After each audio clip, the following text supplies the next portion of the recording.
¿Cómo están, estimados amigos? Bienvenidos a un nuevo capítulo de Futuras Leyendas. Les cuento, siento que la educación es algo que las personas al poder de alguna forma le han quitado al resto de la gente. Y mi misión es un poco encontrar en las personas con las que yo me cruzo en la vida las cosas que me llaman más la atención, las cosas que yo siento que contribuirían a la vida de cada uno de nosotros y de ustedes. Entonces, quiero poner esas cosas en este programa. Hay un muchacho que es un gran amigo mío, viene de Estados Unidos, tiene una cantidad de conocimientos increíbles, trabaja en una empresa bastante relevante. Es un tipo con mucha experiencia y es una gran persona y hoy está con nosotros para compartir gran cantidad de temas. Lo importante, eso sí, es que él solo habla inglés, así que esta entrevista va a ser completamente en inglés y va a estar subtitulada. Esperemos que salga todo bien. Aquí comienza Futuras Leyendas.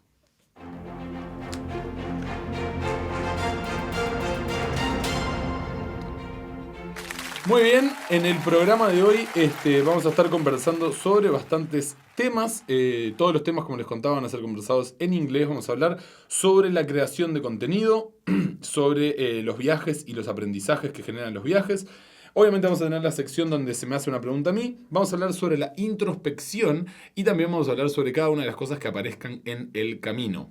Señoras y señores, quiero invitar a este programa a una gran futura leyenda, a un realizador de cine espectacular. Los invito a que vayan a conocer su canal. Ladies and gentlemen, give it up for Joey HELMS. Woo! Yeah! Hey, good man. Fine. Glad to have you here. Thanks. Feel at home. Woo! Here we go. Oh, I always leave the applause. I forget and then go all the time. Oh. Now I took them off. Okay. How's everything going? Going well. Look at the sunny day here. Yeah. We had to put some towels in the window because we had a strong shadow on our faces, but now we're cool. And there's loads of people outside as well. Yeah, there's all the fans and all the people, the media, you know. Yeah. Investors. That's what they do. So, let's get it started. We're going to talk about different topics, different interesting topics, but the first one is something that kind of made us know each other. Yeah. The content creation topic. I'm a great admirer of your work, and I actually kind of struggle. Sorry. What is it? Hello. I hear small.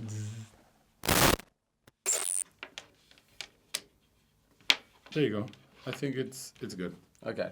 I've seen the content you create. I've been going around your channel for a while now. Everybody is invited to go Joey HELMS on YouTube. Just take a look at the creations we can see there. We're showing some of the images now. How do you get to be that good? Well, I think I'm not there yet. No, but I mean, there's an important fact that you talked to me about in these days, and it's that you didn't went to like a formal school to study that, right? Well, it was actually all this creation stuff started in 2008 when I was looking for a creative outlet for myself and how to express my creativity or my thoughts in my head. And so I started with photography. And yeah, it was 2008, which is now 10 years ago. Wow. And at that point, I didn't know a lot about photography either.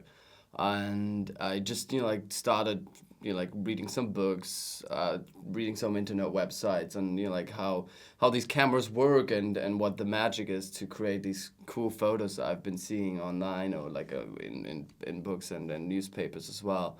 And over a couple of years, I kind of taught myself how to do photography. And about 2 years ago, I switched over to filmmaking, and which at that point was, as being a photographer for a couple of years and having figured out most of it, my learning curve flattened, and I was looking for a new challenge. And filmmaking was always there on the horizon, but due to its complexities, I always said, no, I'm not going to jump into that because it was also involved buying more gear, etc. And it's just so much more complex and takes so much longer than photography does. So I was always waiting not to do it. And then at one point I at the point where actually drones became a legitimate tool to actually take photos, and the quality was at a good level, I decided to get one, which was the DJI Phantom 3 Pro. Okay. And in that point, I realized like, oh, the moving picture actually has like a lot of appeal in that space as well. So I started, playing around with drone footage. Yeah, there was a moment in my life which I did something and I see a reaction in the people that follow me, and that gave me a question that I wanted to ask you. The thing was, I was working in an office for a long time and I was doing pretty good economically, but then I just realized that wasn't what I wanted. So I quit that job and I started working out because the job I wanted to create for myself depended on my image. So I was training 2 hours in the morning, then I was running like 10K or 5K depending on the day in the afternoon. And sometimes when I was kind of sad maybe because a lot of things were happening, I would go at night and train again. And the first month was over and people started going like, it's easy for you because you don't have to work, you just go there and train. And the thing is, it's not easy because I did have to make money and I still had to train. And afterwards, when you get that contract where the brand pays you $10,000 for a picture on Instagram, people go like, oh, this guy's so lucky. How did you manage to do all the creation, the content creation, go to photography, then turn to drones, then to filmmaking, and make a living at the same time? I think photography started out when I was at university, so it was always just like a creative, like I studied business and marketing, so it has a creative aspect to it, but it's not like the most creative study you can do. So it was always an outlet there, and it balances me actually from my day-to-day job, and then the same happens right now. With filmmaking, I still work in that field of business, marketing, etc. But on the other side, the creativity actually, or the creation part, actually helps me balance my job as well, and still, like it gives me a feeling of personal growth as well, and learning something every day, and getting better at something. Whereas like. That obviously takes a lot of time. It takes, it takes a lot of focus. Then, like coming back from work and just doing something or working on the weekends. But I think if you're passionate about something and you have this thrive to like you keep it on your mind. Yeah, you have it on your mind. It's like it becomes part of your identity as well. Something that helps me a lot is when I want to have something on my mind for a long time, I write it down. I have behind here. I'll take a picture and add it to the video later. I wrote on the wall, make thumbnails so that people would click them. Because I was just doing shitty thumbnails and I didn't want to do that anymore. And every time I edit, when I stop editing, I turn left so I could do the voiceover. Now I do a good thumbnail and I try to do it. But that's a way to make myself remember what I want. I put them on the wall there. We have the do not fear failure, different things that I enjoy and try to make them be a part of my day to day. That helps me a lot. But with all the filmmaking came a lot of traveling too. Yeah, I mean, like I would say the travel was actually there before, and filmmaking as well as photography became more an outlet for me to actually capture my experiences. And perfect. Certainly, it changed like how I traveled, more or less. But I think now you take 2 shirts and gear. Yeah, pretty much.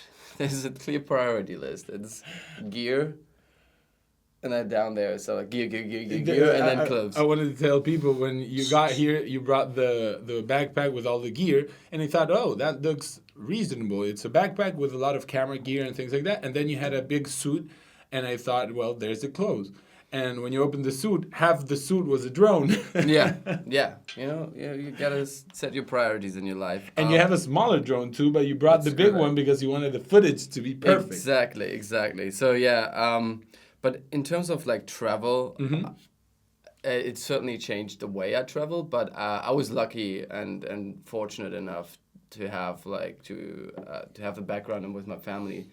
Both from a financial point of view, but also from like a mindset point of view, that took me on travels right away. Like I think it was like 3 months ago when I first traveled somewhere. I can't remember where. I was like 2 years old, I was already in Cuba and all these kind of things. So What's your Instagram account so that people could see what the places you've been? the handle is Joey Helms Photography. It's on the screen. Joey Helms Photography. You can check it out on Instagram. There's a lot of material there.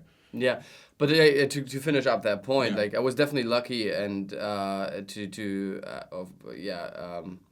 travel around early on in my life, and then it gets you into a certain mindset. You're way more world open in a way, and you learn about colleges, you learn about places, you learn about like how beautiful other places can be, and so I think that's just part of my personality now, of like how I think about the world. And ever since I was like traveling, it's like it is part of my identity as well. And nowadays I'm just using that as like a way also to share now, or like to film there and then share with the world, because I know that not many people are that fortunate, but with the like the power of the internet, etc., you can actually experience these things. But I've been back to the other question. And how do you manage to get the travel, get the filmmaking, but also with the quality that you get it? What's the trick to get that shot, to make every shot that shot? Because you don't, what I do is I film everything and then I get a couple of awesome shots to mix in the middle. But when you see the video, it's like all epic shots. Does it take time? What's the trick? Because there's a mindset behind it that I want people to know about. It's not only the gear, because that's cool, it looks good. What camera do you use? It's not that. No, there's part of it to it certainly, but I would absolutely agree, like the best camera you have is the one with you. But for me it starts, I think, right away to the planning process. So picking the right location, picking the right destination. I mean, like, with flights to all kinds of places around the world, you have already the opportunity to pick the right place, and finding the places that actually give you a rich, diverse scenario, or like environment, where you can then go like, oh, I want to shoot like some mountains here, a lake there, a beautiful city there. So it should give you already some inspiration, and then the next step for me is, once I pick the location or like the area I want to go, I'd actually like just embrace the internet and just search for all like beautiful photos. Usually it starts with me with photos, because just that's my background. So my visuals always speak a very heavy photography language in that sense. Like when I frame a shot and I see a place, it starts right. Oh, this looks like like a great photo, and I just add the motion to it. But like it starts for me in the planning process, finding the right photo locations, and then planning out my trip, and then already at that time, you've already the inspiration of like other people who took photos there. And when you get to that point, I'm not like you, where you have the personality and that's where your channel is based on. For me, it's more like the expression of the visuals, and so you tell the story with images, right? I try to. Yeah. Oh man, I get emotional, and then I get hyped, and then I get like I pay attention to it, and I listen to the music. Everything is well thought. Everything is well covered.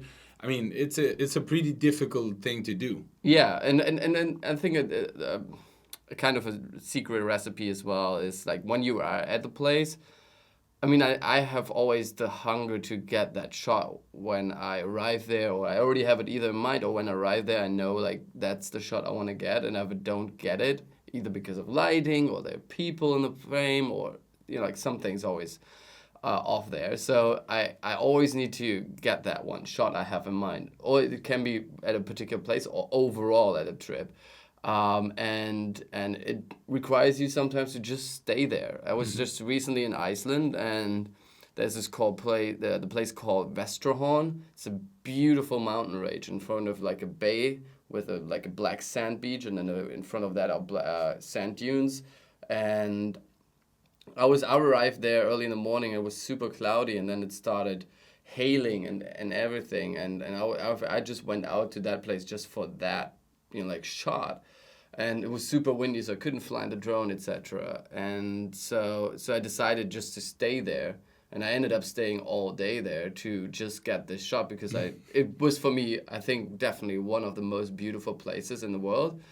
And so I decided just to stay there, and that allows you also to embrace the nature in that, or like just the environment, and you learn way more about it, and then you become a bit of a better storyteller, or like you can better actually transmit the feelings you had there. Of course. If you just spend more time, because you're not filming all the time, you're just like standing there and thinking. And you're going to create something you're proud of. So at the end, when you see it in 10 years, you're going to go like, yes, I remember. It was a whole day for that shot.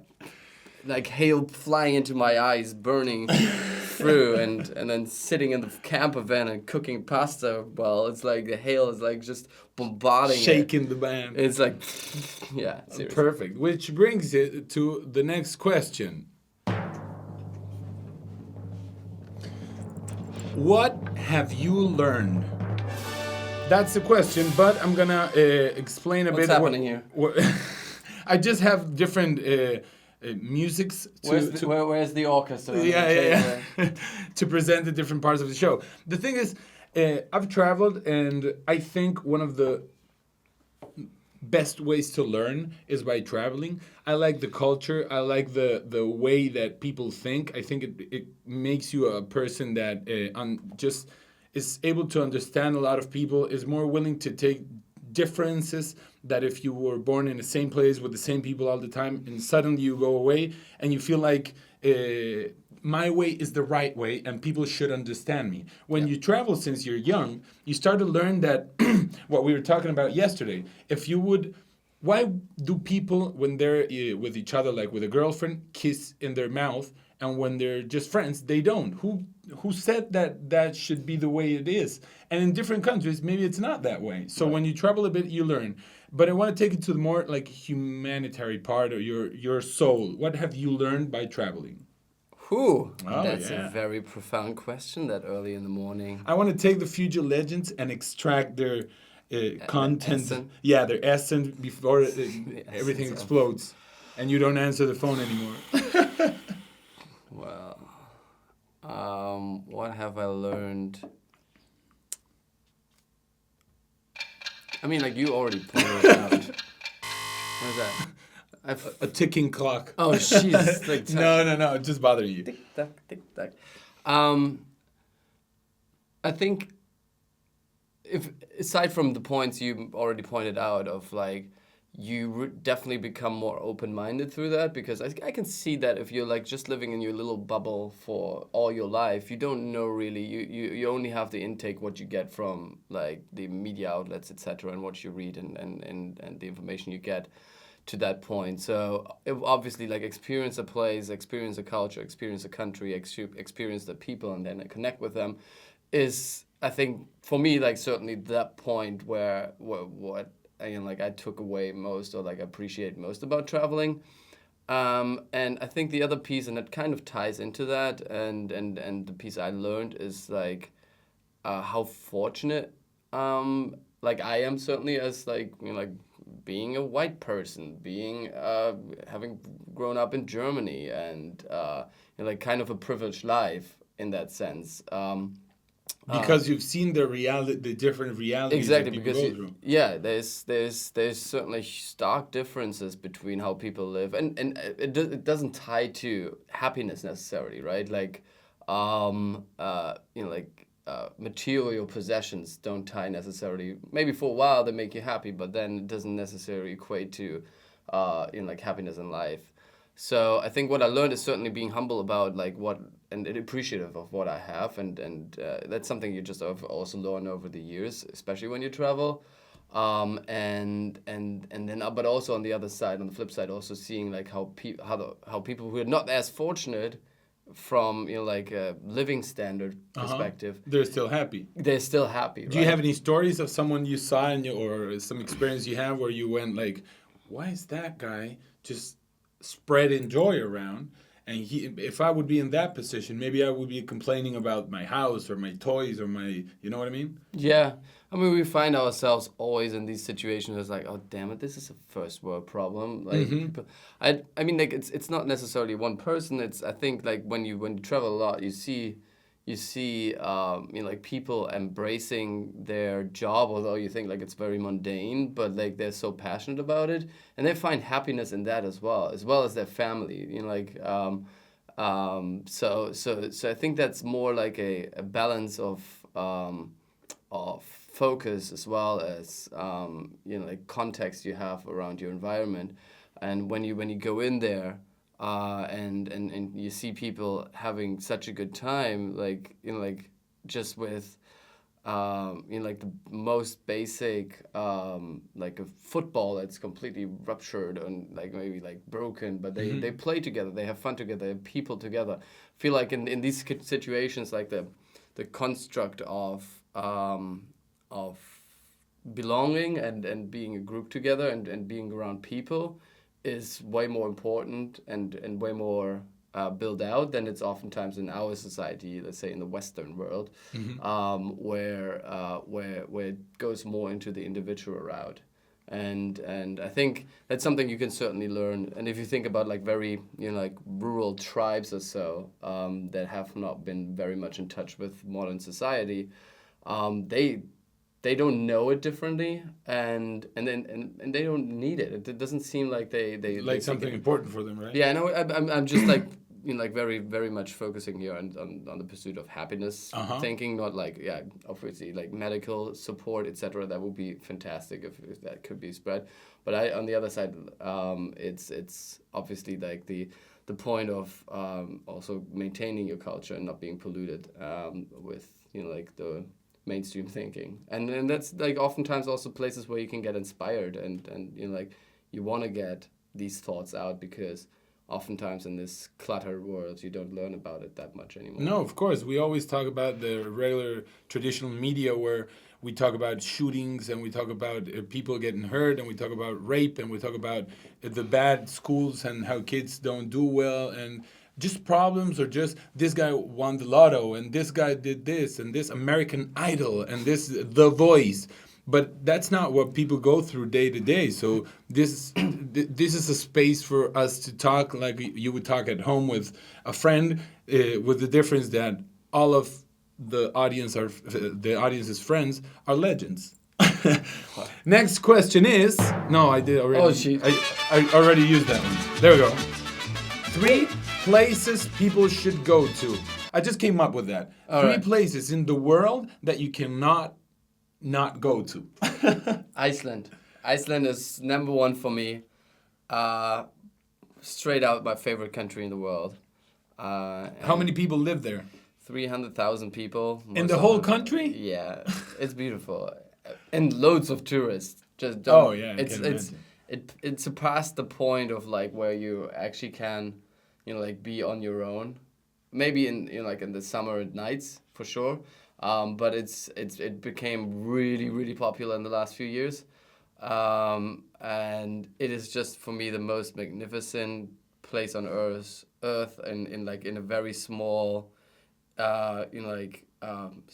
Community? space. No, it's Oh, like yeah, it's yeah. like it's like there's so much goodness crammed into this little. It's not a little island, but it's a fairly small island, and you have such a diverse landscape. It's so such a raw nature. The thing that came to my head when you told me you were traveling there, because we met with Joey like some time ago. It was some months ago, and he told me that he was going to Iceland, and I kind of looked Iceland on the map, and it was like, okay, but it's mostly like black and white, and there's not too much diversity. And when you got there and you created this video and you started uploading pictures, I was like, how can you get so much different content in a place that looks so much alike? You know what I mean? Yeah.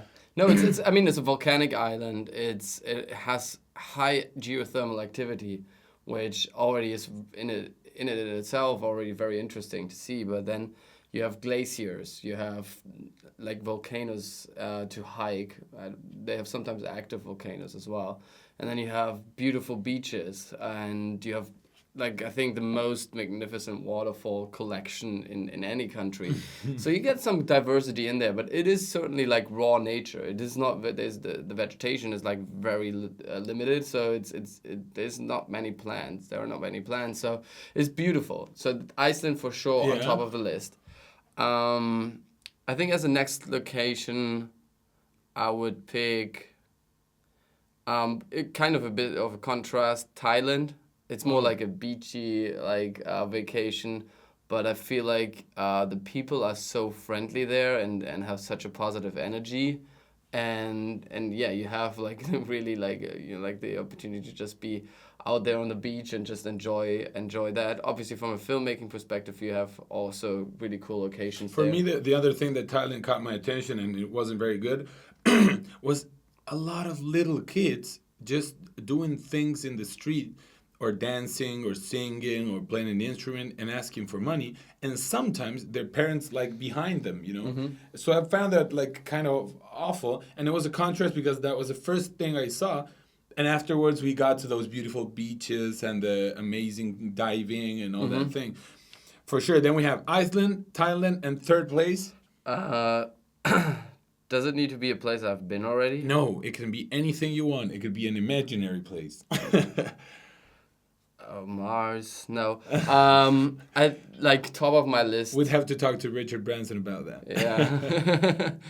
No, for me, like top of my list for sure, and it is fairly similar to Iceland in like the diversity it offers you is New Zealand, and it looks just magnificent. And from a visual perspective, like my destinations are mostly picked, or my favorite places are mostly picked on like what they look like, especially on your camera, and what they feel like, and especially more from a nature perspective versus from a cultural perspective. I want to, like the cultural aspect is super important, and I try to capture it more and more. But New Zealand is like the landscape, it looks just out of this world. Similar to Iceland, out of this world, but it's just more grand, and so it's definitely on top of my list as places to go next, and I cannot wait when. My sister is there on a student's, how do you say it? Exchange? Exchange, yeah. So she went there for 3 months. She's crazy, sending us pictures all day. I played rugby for 7 years, so the Haka and the rugby team, the All Blacks, I just love everything about it. There we go. Those were the 3 places you cannot skip when you travel. The next question is, look at the music for this question. Introspection. Ooh. Introspection. Is that, did I say it good? Introspection? Introspection, yeah. Okay. Woo. Woo. That was, I'm going to let people know about something. Every time there's a feature legend in this show, we like chat before of what should we talk about. So there's some topics that we both like when traveling and the filmmaking and everything. But then I try to ask my guests, what would you like to talk about? What would be something that you find important? When Joey said introspection, for me it was like, because it's very important. And you said that most of your goals, you achieve them by convincing yourself to go step by step till that point. And I think that's the main reason people don't get to achieve their dreams, because they don't put them there like a goal. It's just like, I want to be a millionaire, but I'm not. I want to have a six-pack, but I don't. But you don't get like, I want to have a six-pack in 2 years, and for that, I'm going to wake up every morning at 6, like Álvaro Sepúlveda. And because there was a comedy girl that said, you see when you wake up and you're thinking about taking a bath or not, and there's a guy that 5 a.m. went running, and you go like, come on. Well, people that want to achieve things do that. Yeah. So what do you think about all this introspection part in your case? Well, I mean, for me, it's not like, this sounds all like determination and like having like a goal you can work towards too. I think introspection doesn't necessarily to happen before that. But for me, it happens actually way before that, in terms of, getting to know yourself first. That's like, I think the basis, and that's something that comes with age, and that's something depending like if you like mature, or like it's a part for sure that comes with maturity. and also like the experiences you've been exposed to, and that can come through travel, right? Like you become a more well-rounded person.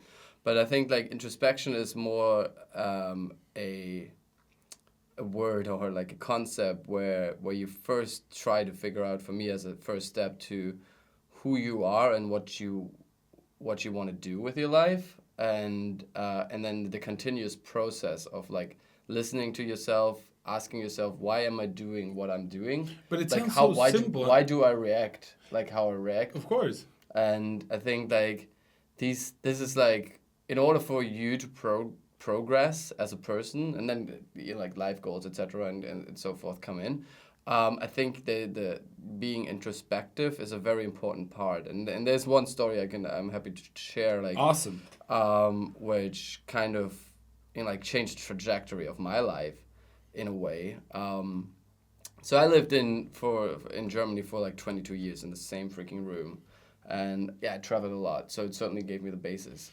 But I did my bachelor's degree there, and at that point, I knew I was like in a certain environment where I couldn't grow personally anymore, both from a academic point of view, but also from like a character perspective, and who I am, because oftentimes you are constrained by your environment, and not necessarily by default or by intention, but just because you grew up in that same place, people have a certain picture of who you are. Perfect. They have a certain expectations on how you react, and it then kind of becomes your, like you play that role in your life. Although because you've been for such a long time in that same place, it kind of like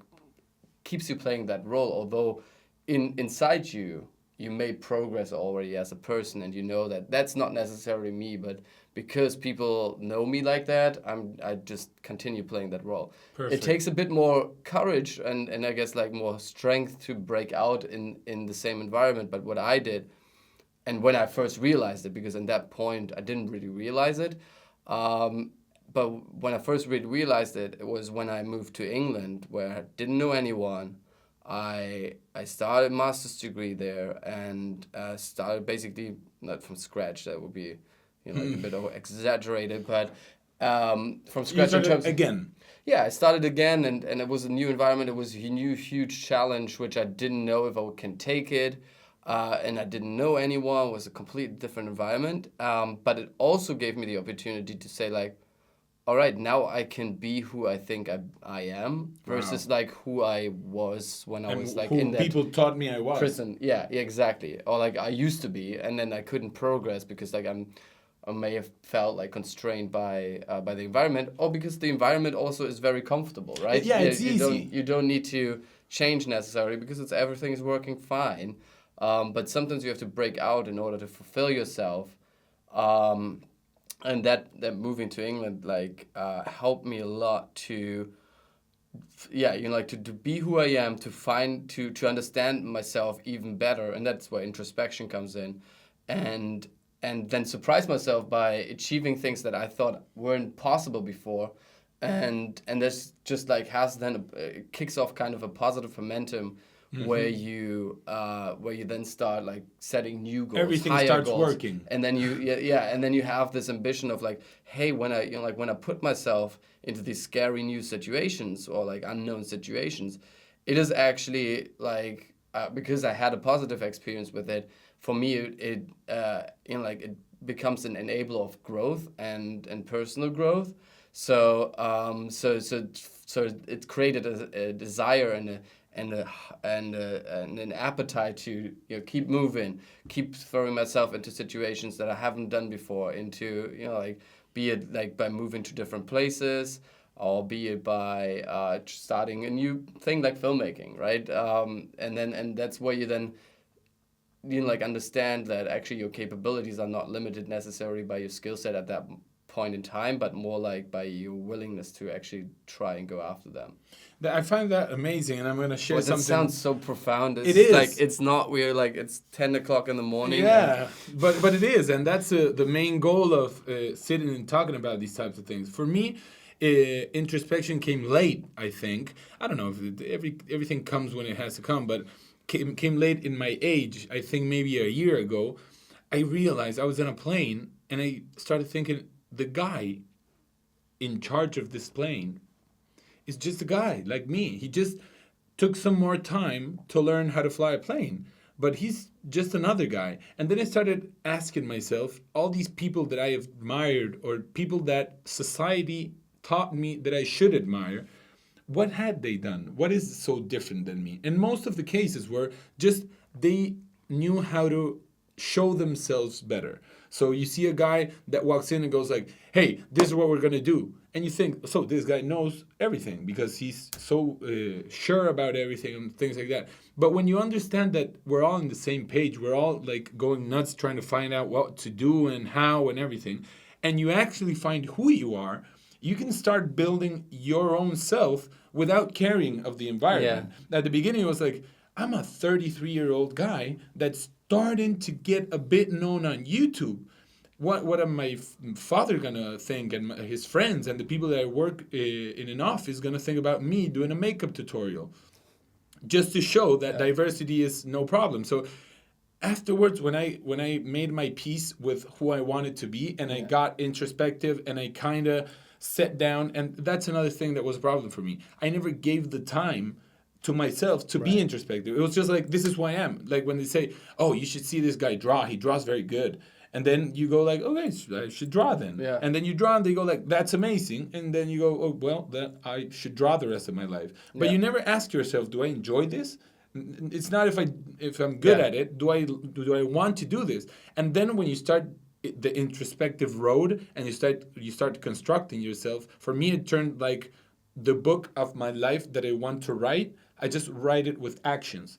If I want to be a guy that jumps from a boat to rescue a guy that fell, I prepare myself for that scenario. You know? And when you start knowing yourself and working for yourself, that starts feeling good. Yeah. Yeah. And I think that two things to add to that, and this is one takeaway for you guys. I think that first and easiest step to start with introspection is sometimes just ask yourself, why am I doing a certain thing? It could be very mundane, and could be just like, why did I react how I reacted to in a particular situation? And then just take the time to think about like, oh, does it have something to do with like just because it was not a good day for me in general, or was it because like maybe there's a deeper issue with it, and maybe that's how I reacted. And I feel like you need to have some curiosity about yourself, and maybe like a thirst to understand psychology as well. But I think that would be not just react. Yeah, exactly. You have to like understand like like see like when the impulse comes, like like maybe think back. Well, that would be the next step, right? Like when the impulse comes, that you then actually not react right away, but like you think like, oh, this is how I would react generally because of like because of not thinking. And then take the time, and introspection helps you. The other piece is like just to your point in terms of like, oh, these are all normal people. There's a saying or like a idiom in German, which is basically all the people are cooking with the same or boiling with the same same water. How is it in German? It's jeder kocht mit dem gleich selben Wasser. I didn't know you were talking. I thought you were preparing to talk. No. So it's basically everybody's cooking with the same water. So it's just like like as an analogy of we have all the same capabilities in one way or another, obviously. But I think that's just like a very motivating, or like it's a very motivating piece to like kick off something where you think like, oh my god, that's Steve so Jobs dark. said that when he was on a plane. He said we had kind of a similar epiphany. Great minds think alike. But he said he was on a plane, and he said that was a moment when he realized someone just like me made this plane. So, and they had less information, less technology. So if someone was able to create this plane, I could be able to do something better. Yeah. Even. Yeah. And the next takeaway? Or there were two? Oh, that was like, yeah, the takeaway, the one was the action of like try to do introspection in the little piece, the little situations in your life. And the other one is like, hey, this idiom is like everybody's cooking with the same kind of water. Perfect. So, yeah. Next part. Ask me. Woo. I had to extend the me because Danger. The danger. I don't have I have this one, but it's in Spanish. Happy birthday. It's if it's your birthday today. Exactly. Happy birthday. Glad you're watching this video today. And if it's your birthday in China, no. There we go. So ask me. I usually do the introduction in Spanish, which is pregúntame a mí. Pregunta a mí. Exactly. But now it's ask me, so it's shorter. I had to extend the me. Me. You can ask me whatever you want, and I'm going to be dead honest with you. Okay, I have 2 questions. Awesome. One easy one and one very profound one. Which one do you want to start with? The easy one. I want to end in the profound. Okay, if you could be one YouTube creator for a day, who would that be and why? Wow. That's an awesome question. That's not the profound one. Yeah, that's the easy one. If I could be a YouTube creator, which... Well, you are. Like, I mean for a day, just to experience. I'm trying to think, like, to learn from it and everything else. My first snap into my head is Casey, but I had I think, very different than him. So I think it wouldn't be him. I think it would be Good Mythical Morning. Oh, sorry. Oh, those are crickets. But we could do this with the time. Yeah. And I think Good Mythical... Red and Link, Good Mythical Morning. Yeah. They had a setup similar to this. They're very funny. They're very creative. They have a very cool production value. I would learn the gear they use, how they use it, how many people work with them, how do they get... Because it's like easy to do we're going to try 20 different country gummy bears. But who gets those 20 different country gummy bears? Who writes the script, the order? Who makes the graphics? They're always awesome. You know, there's a lot to learn there, and I think they're pretty cool people. Mm-hmm. I've used their shirt in the show before. I have the medal they sold when they hit 1,000 episodes. Uh-huh. I'm a pretty big fan, and I really respect their work. So first, Red and Link. Cheers to them. Cheers to Red and Link. I forgot my coffee. Damn it! Didn't I? I'll bring it right away. And I was going to talk here. Think about the next question, and I'll be right back. I will. Where's my coffee? There it is. There we go. Where is it? Where is it? It was in the kitchen. I went to create the coffee. Yay! And, then I went to get your water, and I forgot the coffee. There we go. So, second question. Well, this is a very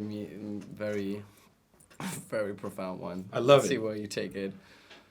What's the meaning of life? I can't see.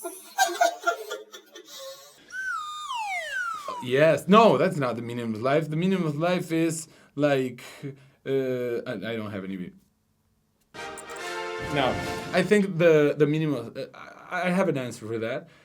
There's a song that talks about it, but I think the meaning of life is to realize what our essence is and then try to make it as pure as we can. So when we find out, I've just found out that I really like mugs. And I never found that out. When I had a mug, I was like, oh, this is nice, I like this. And every time I went to a different country, I bought a mug. And when I came back and I drank in that mug, I had like 20 of them. You go like, oh, I remember about this place, you know. And it's not like people don't love people who have mugs. It's not something that people encourage you to do. So I just didn't care about it. And like since the last year when I started finding this meaning of life, I said, I'm a guy who loves mugs. And I had no problem with that. And I don't care if anyone has a problem with that. Yeah. So when you start to construct yourself, you find little things. That's why I use the example of the mug, where you go like, oh, this feels very nice. Or you say, I want to tell Joey something. No, I'm not going to tell him. He might not feel good. And it's not that important for me. So I just leave it there. But it stays there. Or where you're where you're angry in the car and you go, move out of the way. the hate is in you. It's not in the guy. He's listening to music, singing Britney Spears, going, Hit me, baby. yeah. So for me, the meaning of life is first to find your essence, then to find who you like to share it with, because it's different to create a company with a person than a life project. You know what I mean? You're not gonna choose what your son likes to do. You have to just embrace what's around you and try to find what makes you feel good. And for me, that was like a game changer when I found that just dig every day in that introspection and get more close to my essence. There was and with this, I'm going to wrap that up. When I went to a psychologist and a psychiatrist and a lot of specialists, because I couldn't find that introspection. Nobody told me, it's just look inside. Stop looking out there. It's not out there. It's not the cars. It's not the money. It's just look inside. And she told me, remember when you were like 8, 9, 10 years old? And I was like, barely. And she said, okay, make that boy happy. And that's why I have that picture there. I don't know if, you can see it in the frame.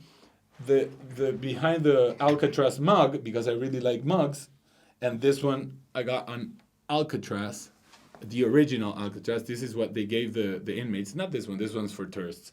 But so I put my picture there, and every time I come here, I know that I like mugs and that I have to make that kid happy. And beside it is the do not fear failure sign that I like. Beside it is the painting I made which says love and home, and it has like a yin yang kind of sky water thing. So I just get things I love and start making them part of my life, and I enjoy every day a bit more. Okay. So I think that kind of responds that question. It's a pretty difficult question. The right answer for all the book readers and nerds out there is 42.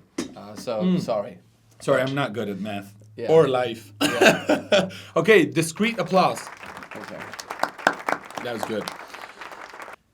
This is the next and last maybe kind of question. It's not... Desvístanse, es hora de trabajar. no, not that one. What is that? That's not a good one. But here. I don't know what you're saying. Yeah, that doesn't... it's... people scream like a prize in a show in Chile, but that's not either. Let's do this one. The same as the beginning of the show. Last question. What's next for Joey Helms? Ooh. Yep. Ooh. Ooh is right. Ooh. Like in terms of my channel and so In terms of your life, your channel, your what you want to achieve. Where are we gonna see you? Well, I will stay on YouTube for sure. So you might as well subscribe. You might as well subscribe if you're at that point of the video and you're still watching us here. Better go to my channel and subscribe. And I'll add now. something to that. When I watch Joey's channel, first I watch it because I really enjoy the content, the story behind it. I really get into it, and since some of you guys told me the same thing with this podcast, which made me really happy. In the comment section, they were like, I just went in to see what this was about, and now it's been 58 minutes since I started. You don't have that long videos, but I always find myself at the end, and I'm going like, what? I want another one.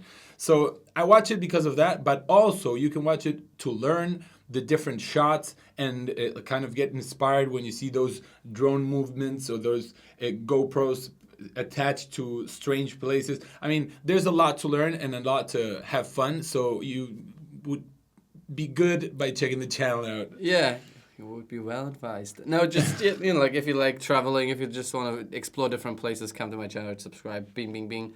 Perfect. But what's next? What's next? So aside from the YouTube part, I think I want to go more into the commercial space as well, and like actually use the skill set I basically acquired over the past few years, which I mostly learned on YouTube, right? Like pretty much, I never went to any film school, so everything I know about filmmaking and photography I learned on YouTube. So check out all the videos that are out there. It's an amazing platform, as you know.